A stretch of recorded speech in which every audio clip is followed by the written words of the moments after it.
una elevada morbimortalidad. Fíjense ustedes que este autor ha realizado una guía que no es tan actual, es de 2018, pero no ha cambiado básicamente, que la letalidad es incluso un 10% mayor que un infarto cerebral, que un infarto agudo de miocardio e incluso un trauma grave.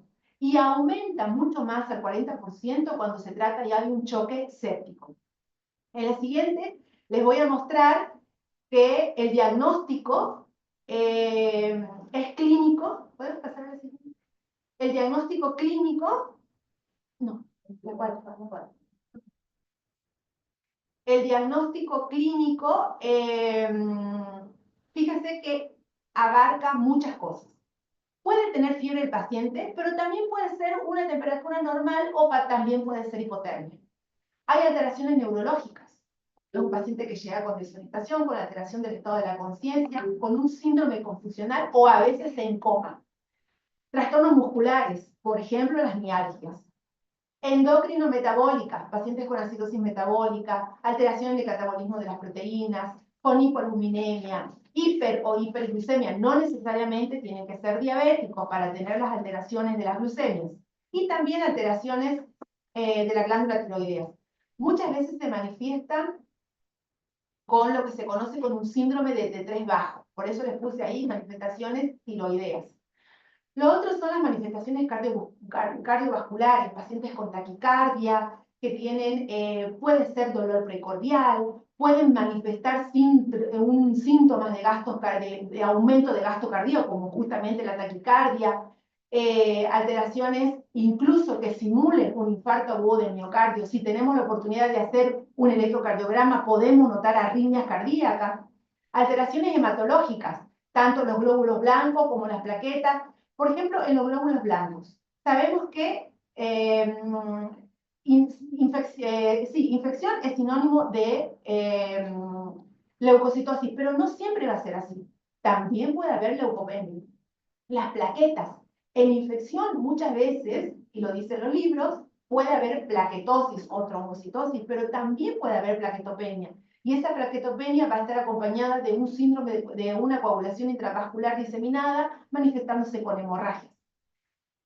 Las pulmonares, generalmente un síndrome de distrés respiratorio, no necesariamente va a ser que un paciente tenga neumonía, pero sí está distresado. Las alteraciones digestivas, a nivel del perfil hepático podemos ver alteraciones, si tenemos la oportunidad de hacerle unas pruebas de perfil hepático, con aumento de las bilirruinas, aumento de las transaminasas, fosfatasa alcalina, y la manifestación clínica, ¿cuál va a ser? Ictericia, dolor abdominal.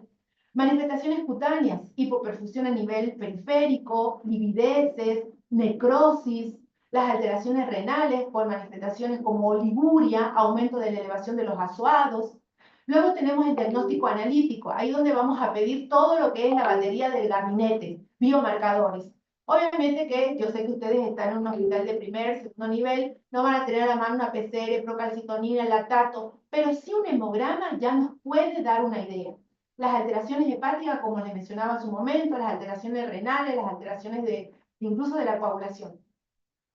Con respecto a lo microbiológico, ya pensando en un foco, algo que nos esté orientando que el paciente tiene una infección por una sepsis por un foco urinario, ¿no? Por ejemplo.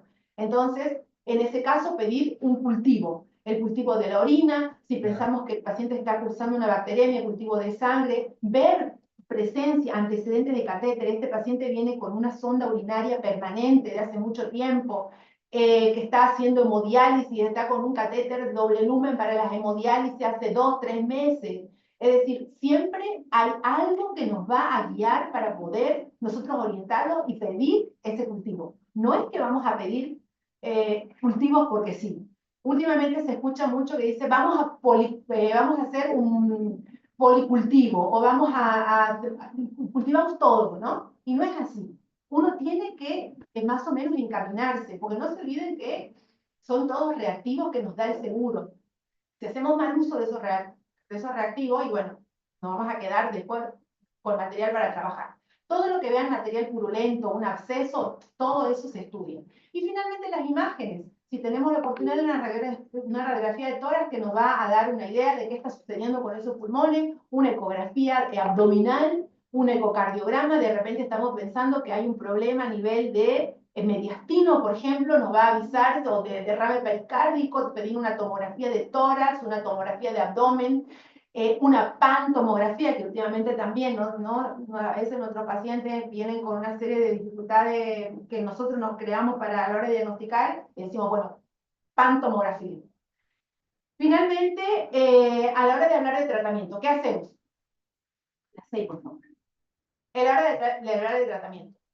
Ustedes tienen un paciente que tiene los signos de sepsis, que enseguida les voy a mostrar ahí un algoritmo, la llamada precoz a una UCI y una UTI. Entonces ya avisando, miren, tengo a este paciente que tiene estas características, que tiene alteración de la conciencia, que lo veo con ictericia, que está hipotenso, que tiene problemas varios. Entonces ustedes ya van avisando para que nosotros podamos colaborar, ayudar con un espacio en UCI o UTI.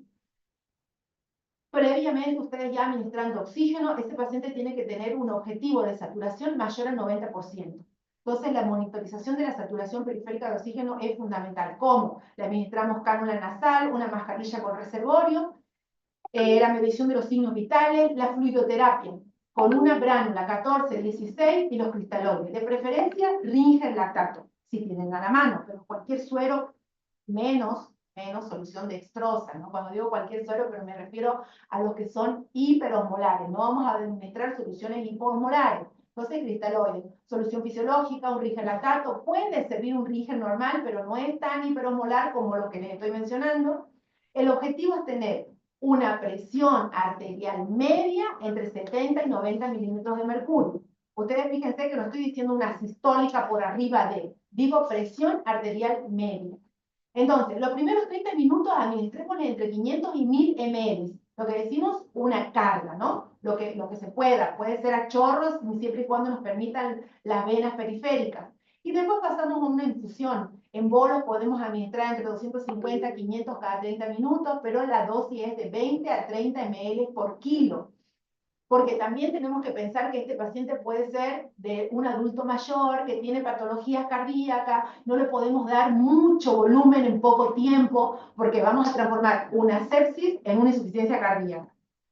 Y monitorizando la diuresis. Si es un paciente que está consciente, nos va a pedir, no sé, que le pasemos el pato, estoy hablando de un adulto hombre o una mujer, tratemos de que nos pida la chata, si no nos va a colaborar, podemos empezar a medir diuresis con una sonda Foley, y el objetivo es de 0,5 ml kilo hora. Es decir, que la primera hora tendría que haber orinado unos 50, 70 ml, hasta las 3 horas o aproximadamente 300 ml, si es el tiempo que lo tenemos ahí observándolo. Y ya pensar en el inicio de un antibiótico empírico, ¿no? Ahora, ¿cuáles son esos antibióticos? Estamos al próximo. Por favor, el antibiótico. Se inicia en la primera hora. Todo esto que les estoy mencionando es lo que dice la campaña Sobreviviendo a la sepsis, ¿no? No se olviden que hubo una última actualización en el año 2021. Entonces, algunas cosas han cambiado. Este te dice que inicia la primera hora desde el diagnóstico del antibiótico, eso se mantiene desde siempre, es decir, no hay que perder el tiempo, esto es una emergencia infectológica. Y lo otro muy importante, y que es un error que lo vemos a diario, es que no debemos ajustar a la función renal. Es decir, si sabemos que es un paciente que ya tiene antecedentes de diabetes, que ya que está haciendo diálisis incluso, o sea, que ya sabemos que tiene una función alterada, una función renal, no le vamos a ajustar a la función renal. Es importantísimo que la dosis, los primeros 48, 72 horas, el tratamiento antibiótico sea en la dosis total. Lo que tenemos que resolver es el foco infeccioso. Total, el paciente hace diálisis, ya tendremos tiempo para lo demás, pero la infección es lo que lo va a matar, quiero decirles, no es la insuficiencia renal. Como para darles un ejemplo, ¿no? Lo mismo, si es un paciente que no tiene antecedentes de insuficiencia renal, pero ustedes tienen la facilidad de hacer rápidamente un análisis de sangre y dice que la función renal está alterada ya, no importa, le dan la dosis total del antibiótico que están pensando que es el apropiado para ese foco.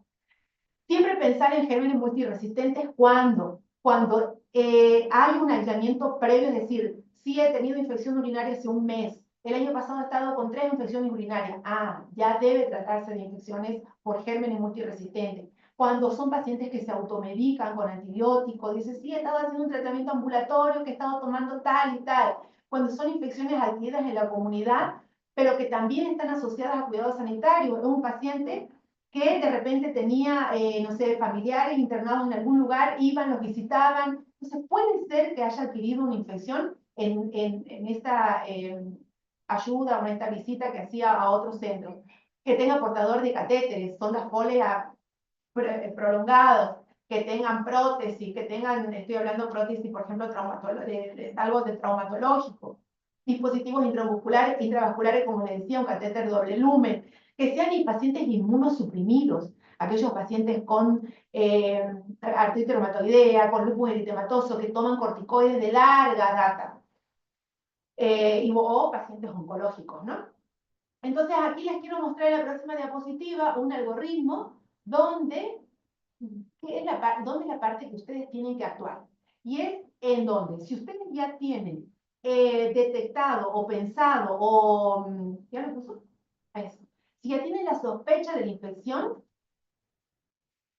uno de los criterios o un score que se utiliza, que la campaña Sobreviviendo a la sepsis sugiere, es el QSOFA.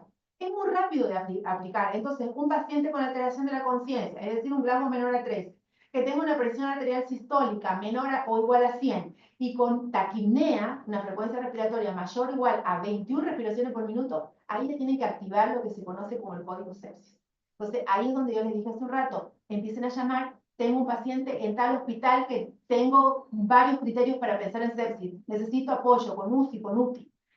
En esa espera, ustedes lo que van a hacer es el control estricto ¿de qué? De los signos vitales, presión arterial, frecuencia cardíaca, alteraciones en el ritmo de la diuresis, la saturación que no esté por debajo de 90, aumenten los litros de oxígeno, viendo que no esté tan taquipneico, calmar el dolor de repente hasta que consigan derivarlo para poder darle la asistencia que ese paciente con sepsis y con alto riesgo de ingresar a un choque séptico puede presentar en cualquier momento, ¿no? Temperatura, ver la diuresis. Entonces, avisar inmediatamente.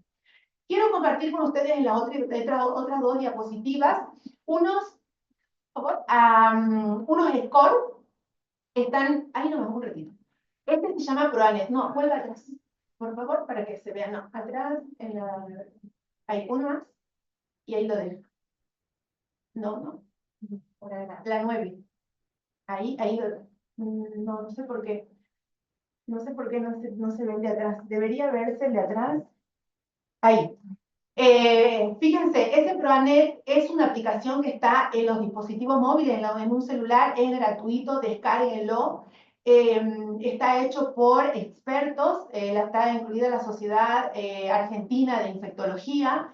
Ahí tienen toda una serie, yo pienso que están todas, de patologías, síndromes, en lo que busquen. La parte neurológica, digestiva, lo que sea, todo está ahí. Síndromes diarreicos, infecciones urinarias, neumonía, todo, como les digo, son score que actualizados permanentemente, eso por un lado. Por el otro lado, tenemos de infecciones comunitarias, guía para el tratamiento antibiótico, también una aplicación gratuita. Y finalmente, esto que nosotros lo manejamos como si fuera una Biblia, lo actualizan cada 4 años, esta es la última, del 2024-2026, está gratuito para descargar, fíjense ahí donde, debajo del libro, este se llama Tratamiento de Enfermedades Infecciosas. Seguramente la conocen, pero los quería compartir, está en la página de la OPS, ahí debajo del recuadro del librito, dice ver abrir, en español son 400 y pico páginas, ustedes lo descargan. Entonces, lo mismo, este librito lo que tiene es de que es de bolsillo primero, chiquito y fácil para llevar a todos lados. 1, 2, que viene para pediátricos y para adultos. Entonces, dividido, la primera parte es solo pediatría, diarrea, neumonía, todo lo que quieran, infección de piel y partes blandas. Luego viene la parte de adultos y al final hay algunas recomendaciones de cuáles son los antibióticos que se utilizan según la función renal, qué hacer con antibióticos en pacientes con VIH, bla, bla, bla, un montón de cosas, interesantísimo. Entonces, esa sería mi presentación con respecto a sepsis. No sé si tienen alguna pregunta y si no pasamos a neumonía.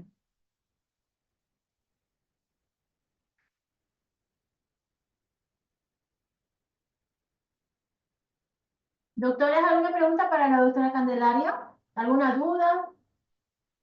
He tratado de hacerlo todo muy práctico, de manera, porque sabemos que Sepsi es amplio, no me iba a meter en cada una de las probables infecciones de acuerdo al foco. En general he querido plantearles esta visión global como para que estas herramientas les sirvan a ustedes para aproximarse al paciente. De hecho, hay una diapositiva, a ver, vuelva, creo que la 3 no les mostré. Nos pasamos a las 4, una menos, donde decía aproximación al paciente con sepsis, no estoy seguro. Claro, faltaba esa, era así, era para introducirme a lo que les hablé después.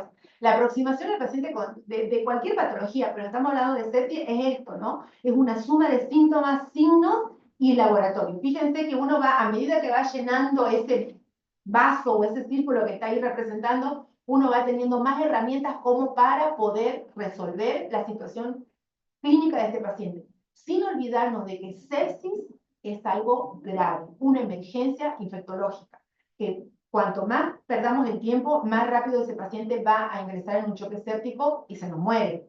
Porque encima no nos olvidemos de que no es que viene de hace 2 horas el cuadro clínico, no. Al menos los que llegan a nosotros son cuadros clínicos de 4 días, 6 días de evolución. Entonces, ¿qué quiere decir? Que ya estamos con un tiempo atrasados y por eso urge hacerlo todo rápido. Entonces pensemos en que siempre podemos ayudar, pero tratar de orientarnos con algo, ¿no? Con estos síntomas, signos y algún laboratorio que nos puede servir. Ahora sí los escucho.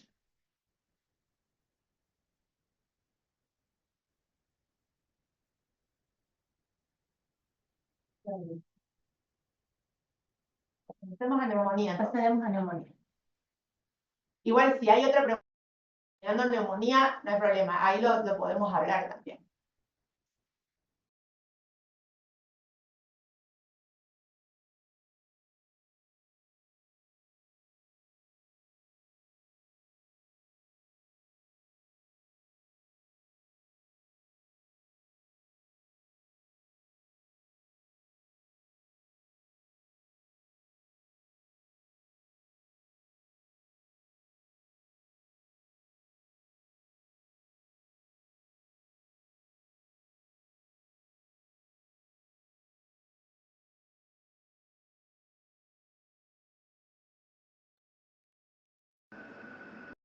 ¿Ustedes pueden ver bien la pantalla? Seguimos en sepsis. Ahora va a aparecer. Ahora sí. Neumonía, vamos a continuar. No, no se ve la presentación de neumonía. ¿Dónde está la conexión?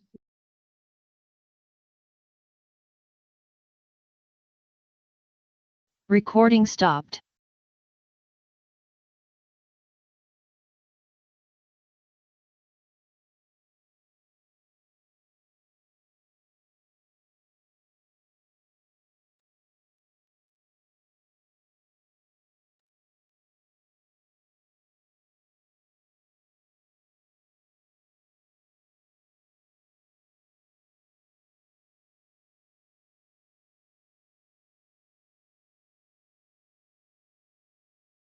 ¿Lo ven? ¿Puedo empezar? ¿Lo ven bien la presentación?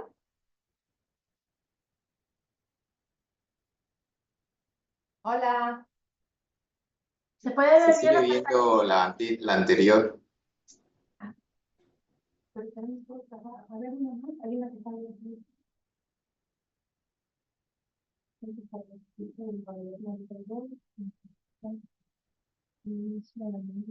¿Ahora sí, doctor? Hay que abrir. Sigue en sepsis. Negativo. Ciérrenlo todo y vuélvalo a abrir. Sí, ya está todo. No, cerremos cerremos esta misma. Deje de compartir.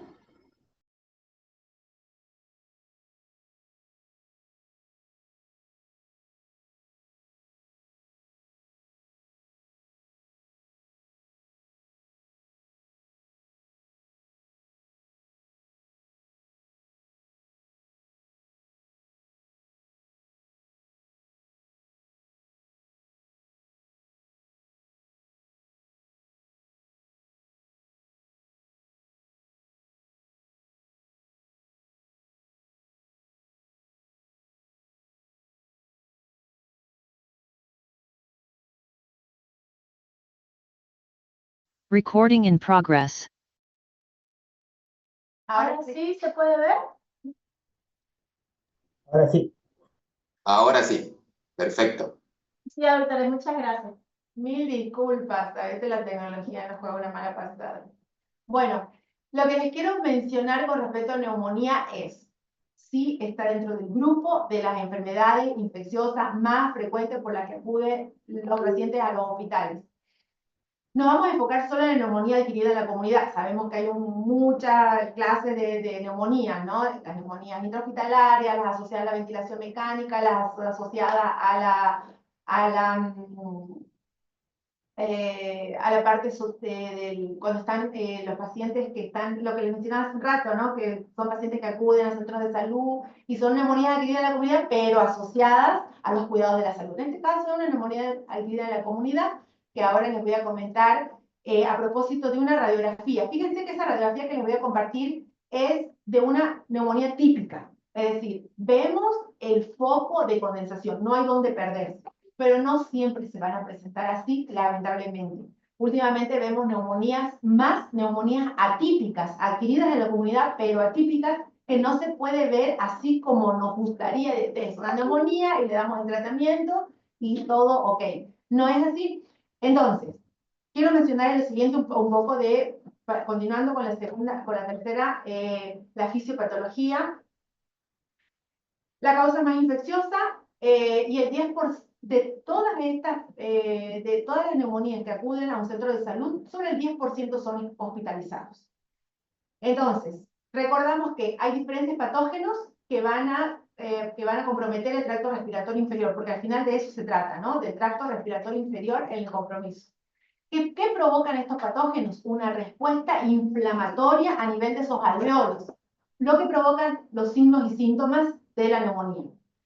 ¿Que puede llegar a una sepsis? Sí, puede llegar a una sepsis.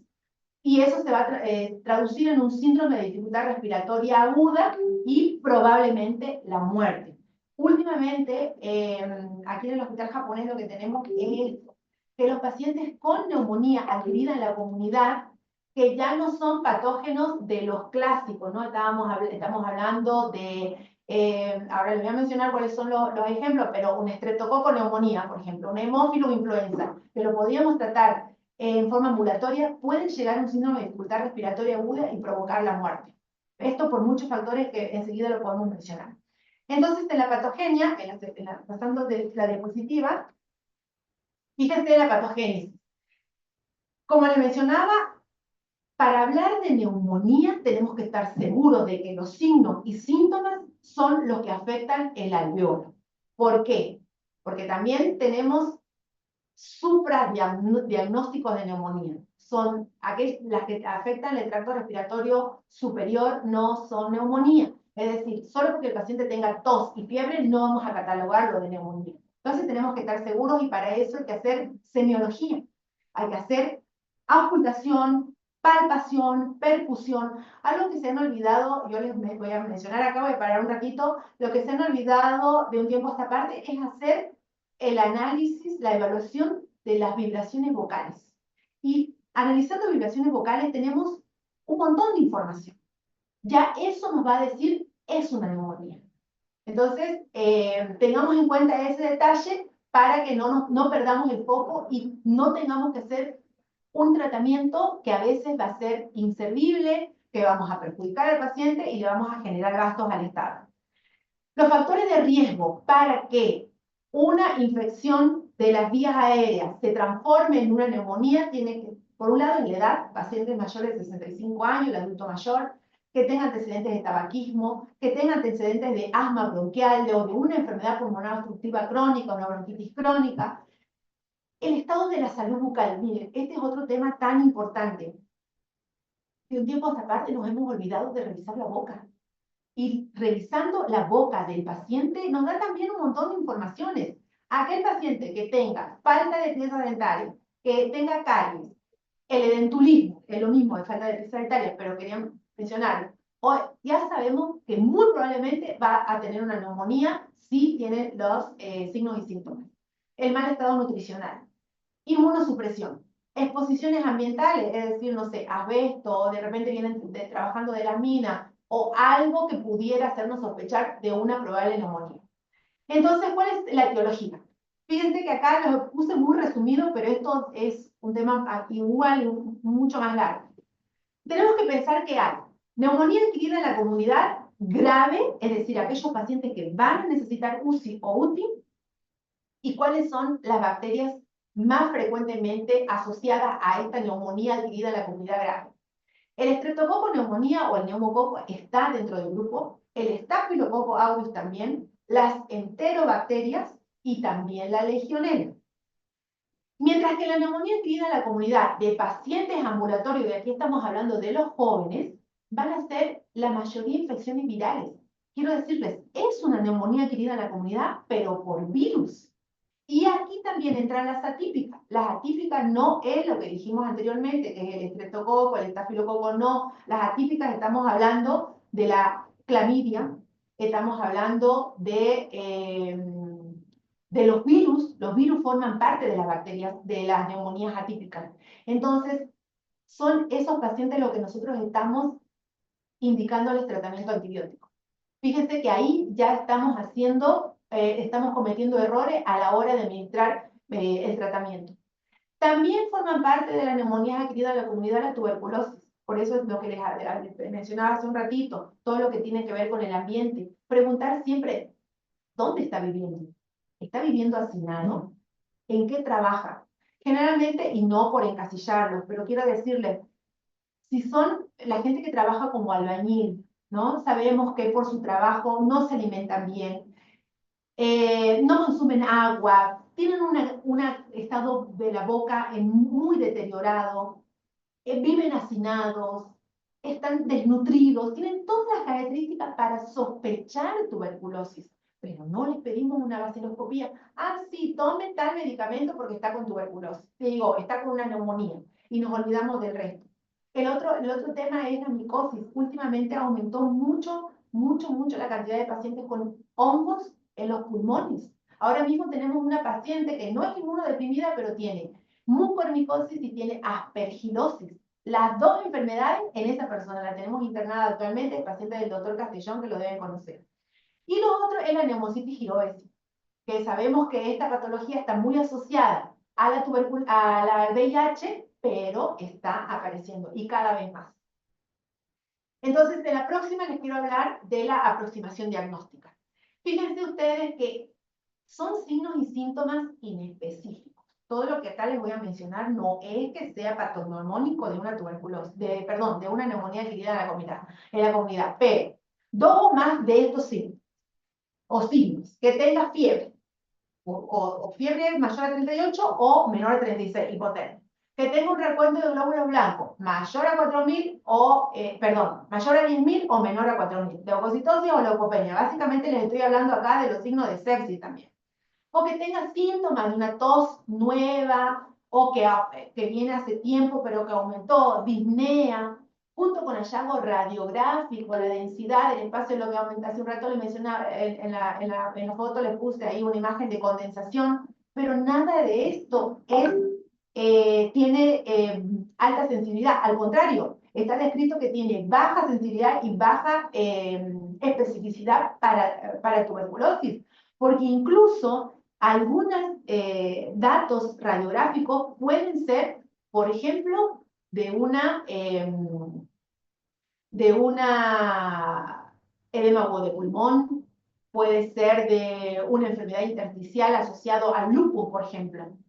Entonces, en ese caso pedimos una tomografía de tórax que nos puede ayudar. Pero, sin embargo, también podemos sospechar de una neumonitis por aspiración, esos pacientes que no tienen una buena higiene, que se alimentan por sonda nasogástrica. Una atelectasia también nos ha hecho dudar muchas veces, ¿esto es neumonía o es atelectasia? Fíjense que nada entonces de la radiografía, ningunos signos son tan específicos, excepto que veamos un poco de condensación. Y aún así todavía tendríamos que sospechar, porque las atelectasias también se presentan así. Entonces, como mensaje, si el paciente no tiene síntomas, pero por algún motivo se hizo una radiografía de tórax, de repente un dolor en puntada de costado, pero no tenían ni tos, ni fiebre, nada, ¿no? Ni esputo, no debería recibir tratamiento para neumonía adquirida en la comunidad, aún sospechando con la radiografía. Le mandarán a hacer una tomografía que repita la radiografía, pero no darle un tratamiento para, y peor si es un tratamiento antibiótico, ¿de acuerdo? Eso por un lado. Bien, en la próxima les quiero mostrar el diagnóstico diferencial. Fíjense, con todas estas cosas nos podemos confundir. Puede ser la exacerbación de enfermedades cardiopulmonares crónicas. Aquí entran los de POC, enfermedades pulmonares obstructivas crónicas, que nos puede hacer simular una neumonía adquirida en la comunidad. A veces hablamos de, es un EPOC exacerbado. Sí, pero exacerbado por un virus probablemente. ¿Por qué tiene que ser de pensar en una bacteria? Luego las bronquitis agudas, una enfermedad aguda de las vías aéreas superiores. Fíjense, nunca va a ser eso una neumonía. Porque la definición de neumonía no es las vías aéreas superiores. Tiene que ser un compromiso del alveolo. Tampoco recibe tratamiento antibiótico. Las neumonitis por aspiración, lo que les mencionaba hace un rato, sí se les puede dar antibiótico, pero tenemos que estar seguros de que se trata de una neumonitis por aspiración. O aquellos pacientes que tuvieron alguna convulsión y en el trayecto de llevarlo del domicilio al centro de salud puede haberse broncoaspirado. Pero para eso tenemos que estar seguros. Lo mismo una neoplasia maligna. ¿Cuántas veces no nos hemos confundido? Hay un nódulo pulmonar y decimos, esto debe ser una neumonía. Por eso les digo, es tan importante empezar a volver a recordar los datos semiológicos. Cómo está el murmullo vesicular, cómo está, si hay soplo tubario, si hay pectoriloquia áfona, si hay lo que le decía, las vibraciones vocales. Yo siempre les pongo a mis residentes, a los internos, como pregunta de examen. Digo, en una neumonía adquirida en la comunidad, ¿cómo estarán las vibraciones vocales? Les aseguro que nadie sabe. Ya no le han dado importancia nunca más a las vibraciones vocales. Y finalmente la embolia pulmonar, pero esta embolia pulmonar está acompañada de otra signosintomatología, ¿no? Que hay mayor compromiso incluso de la disnea en una embolia pulmonar. Las saturaciones nunca llegan a 90, entonces probablemente no sea una neumonía y sí se trate de una embolia pulmonar. Bueno, con respecto al tratamiento. En el tratamiento los invito a que también revisen este libro que les mencioné de el tratamiento de enfermedades infecciosas de la OPS. Ahí está con detalle cuándo van a tratar, qué antibiótico van a hacer si es un paciente que tiene riesgo de tener una neumonía por pseudomonas, si es adulto mayor, si es inmunodeprimido, pero a grandes rasgos les estoy compartiendo lo siguiente. Cuando es una neumonía adquirida en la comunidad bacteriana no grave, tratamiento ambulatorio, le podemos administrar beta-lactámicos, estamos hablando de amoxicilina, 1 gramo cada 12 horas. Hay que ver si esto no está cambiado, si es 1 gramo cada 8 horas. De todas maneras, es la amoxicilina asociado a un macrólido. Aquí podemos darle, por ejemplo, una claritromicina. Porque no se olviden de que hace un rato les dije de que el adulto joven que tiene una neumonía adquirida en la comunidad, generalmente son las atípicas las que le afectan. Entonces, ahí es donde utilizamos los macrólidos. ¿Se puede usar acitromicina? Se puede. 500 miligramos por 3 días, uno cada día por 3 días. De hecho, este tratamiento no dura más de 3 días. Fíjense que la neumonía adquirida en la comunidad, también ambulatoria, pero que no tiene comorbilidad, es monoterapia. Amoxicilina o doxiciclina. La misma dosis que les mencioné recién, la amoxicilina, 1 gramo cada 12, o la doxiciclina, 100 miligramos cada 12 horas. También son 3 días. Ahora, cuando ya tiene una comorbilidad, pero el tratamiento es ambulatorio, hablamos de un paciente que tiene antecedentes de, por ejemplo, diabetes, o que tiene antecedentes de hipertensión, o que de repente es un adulto mayor, le podemos dar la terapia combinada, que es el beta-lactámico, la amoxicilina, junto con un macrólido de 3 a 5 días. Ahora, hay mucho cuidado, porque el macrólido tiene sus contraindicaciones. Lo podemos usar en pacientes con insuficiencia renal. Y, sobre todo, no se administran antibióticos cuando es una neumonía adquirida en la comunidad de causa viral. Muy importante eso. Lo otro, cuando un paciente está yendo bien con el tratamiento y nosotros decimos, bueno, ¿qué hacemos? Desescalamos, reducimos, cambiamos, nos llega el cultivo. Justamente ahí es donde tenemos que aplicar estas reglas. La reducción de la dosis de medicamentos antibacterianos básicamente es esto. Interrumpir la medicación bacteriana cuando ya han pasado 3 días y el paciente está bien, no tiene ningún síntoma, porque además las guías y los protocolos lo mencionan. Las terapias ahora son cortas, ya no se usa más lo de 7 días. Lo de 7 días quedó para casos especiales y son pacientes que están internados. Pero el tratamiento ambulatorio no debe exceder de los 5 días. Luego, la transición de una terapia empírica a una dirigida. Por supuesto, ustedes inician hoy con amoxicilina, por ejemplo, pero le piden el cultivo porque vieron que tiene una boca en mal estado, porque tiene antecedentes de fumar. Dice, mejor le pido cultivo, pero que empiece a tomar su amoxicilina. Vuelve en 2 días el paciente, o en 3, con su informe del cultivo. Ustedes ven que es X bacteria y dice que no estaba o no está testeado o no, o es resistente a ese medicamento que ustedes le dieron, lo cambian. Pero no, ay no, pero que está yendo bien, le voy a dejar 5 días, que cumpla los 5 días. No, eso no.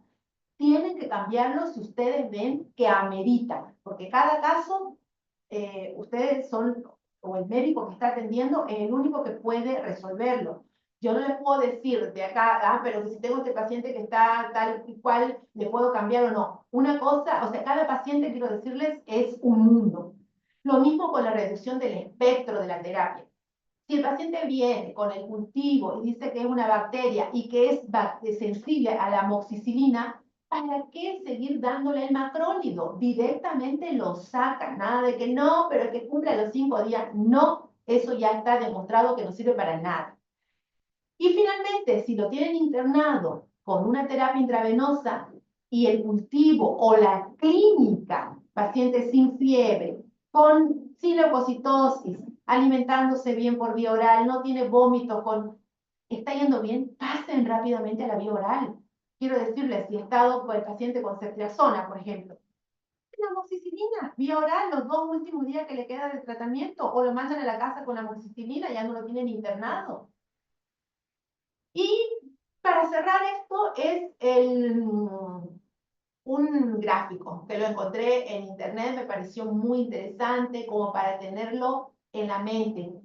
Cuando hablamos de neumonía es pensar de que hay vías aéreas inferiores que están dañadas. Por eso es que la semiología es tan importante. 1. 2, las causas. Ver de dónde viene el paciente, con quién ha estado comunicado, es decir, ¿tiene usted, le preguntamos antecedentes, ¿tiene usted familiares con alguna patología infecciosa? Sí, tengo un familiar que ha estado con tuberculosis hace 1 año, por ejemplo. Y ahí ya estamos orientados y ya nos encaminamos y dejamos de, por un lado no perdemos tiempo, que el tiempo es oro. Segundo, no hacemos experimentos con antibióticos, no nos olvidemos que al menos nosotros adolecemos de muchísimos medicamentos, entonces los familiares y los pobres pacientes están comprando y a veces no tienen recursos. No olvidarnos de que hay una rica sintomatología como para sacarle el jugo y poder diagnosticar sin pensar que, ay, no tengo una tomografía, no puedo hacer diagnóstico. No, agarremos el estetoscopio y empecemos a investigar. ¿La radiografía nos sirve? Sí, pero no siempre nos va a